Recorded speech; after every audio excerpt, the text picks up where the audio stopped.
have at it. Far away, guys. Hey, Rory. Hi, Bob. Pretty good considering the wind change and all that, right? Yeah, better. Yeah, much better. It was just sort of a day to hang in there and grind and get up and down and try to take advantage of some of the chances that you give yourself. So like around here, par fives, a couple of the shorter par fours, some of the downwind holes. But yeah, overall happy to be in. You know, obviously the lead right now is at 9, but yeah, feel like I did well to shoot something in the 60s this morning and at least give myself a chance going into the weekend. Rory, when you know the conditions are going to be what they are today, and you know you got to get something red rolling today, how, you know, what's the mindset coming in when you know you don't want to get too aggressive? Yeah, I had a good practice session last night. It sort of straightened a couple of things out because I felt like the rest of my game was pretty good. Just my iron play wasn't great, so I sort of tidied that up last night on the range, and it felt a little bit better today. So, but yeah, you know, I knew that today was going to be tough. I didn't feel like I needed to go super deep to get myself back in it. So, you know, it was nice to not really feel that pressure. Rose, is this the sort of place where you feel like you could still claw it back over the weekend, given how tough it's going to? Definitely, yeah. I mean, they watered the greens a lot. They put a lot of tees up. So, yeah, I thought they set the golf course up really well for the conditions today. I don't think the wind's supposed to blow this much over the weekend. So, but, you know, the course is going to get dried out. And, you know, it's going to be another fun one at a weekend at Bay Hill. 7 back. What's too far back and what's just in it?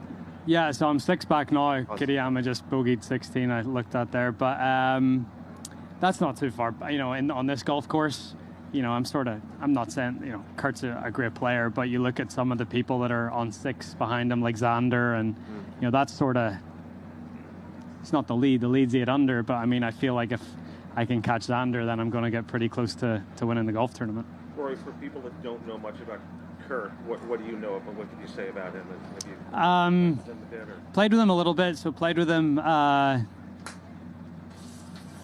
final round CJ Cup in October. Great player. Sort of has his own move. Super strong. Hits the ball a mile. He's obviously traveled all over the world to play. He's played in Europe and Asia over here.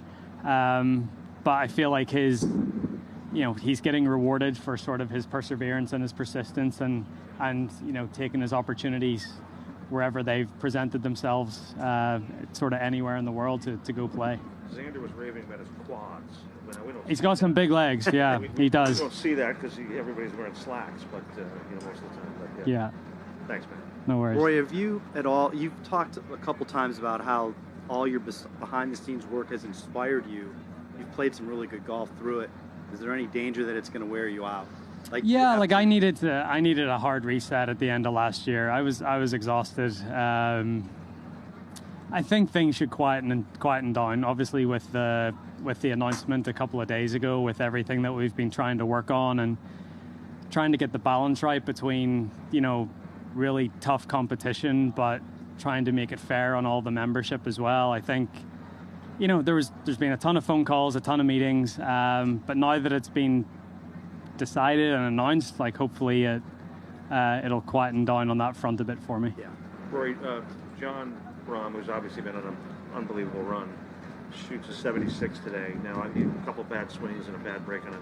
Yeah. But I mean, when you see a 76 next to his name because of how the run he's been on, is it a little bit eye-opening for, maybe not for you guys? No, it's so easy to do here. You know, as you said, a couple of bad swings can cost you a ton of shots. I mean, I think he made 7 on 6 today. I made 7 on 6. You know, it's just like, and it's not necessarily a bad swing. It's just a slight mishit out of the toe or something. But you know, there's a couple of holes here that are just very penal if you miss it in the wrong spots, and that sort of looked like what John's done today, which he basically hasn't done for the last 12 months. So. There's been so much movement and progress on this tour since, I guess, Travelers almost going forward. And where we are now, what needs to happen for Europe? I think Europe needs to get into the mix. I mean, look,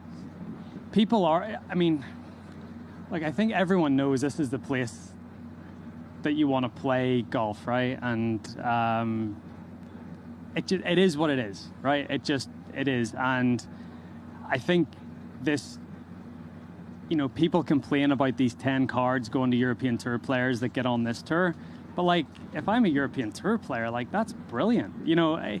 Instead of trying to think about what's good for the tour, think about what's good for the players that are on that tour. I think that's where people need to sort of reframe their mind a little bit. So to have the opportunity to be in the top 10 in Europe and then get over where all the opportunity is, which is here. I'm not saying there's no opportunity over there. There is, but the one thing I would like to see going forward with this sort of designated event schedule is trying to get some of those tournaments in the mix overseas.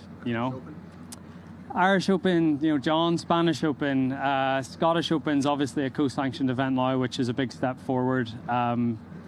Wentworth, there's a few obvious ones that stick out that could, you could try to incorporate into a, more of a world tour schedule, more so than just being purely DP World, purely PGA, and trying to sort of combine the two a little bit.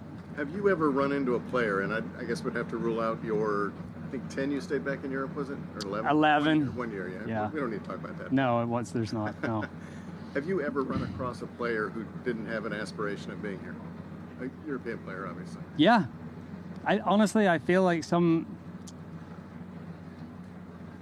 have to be careful about what I say here. There's a lot of big fish in a small pond in Europe. And then when they get over here, they find it difficult and they don't like it. And then they go back to what's comfortable. So, yeah. That was well put. Thank you, sir.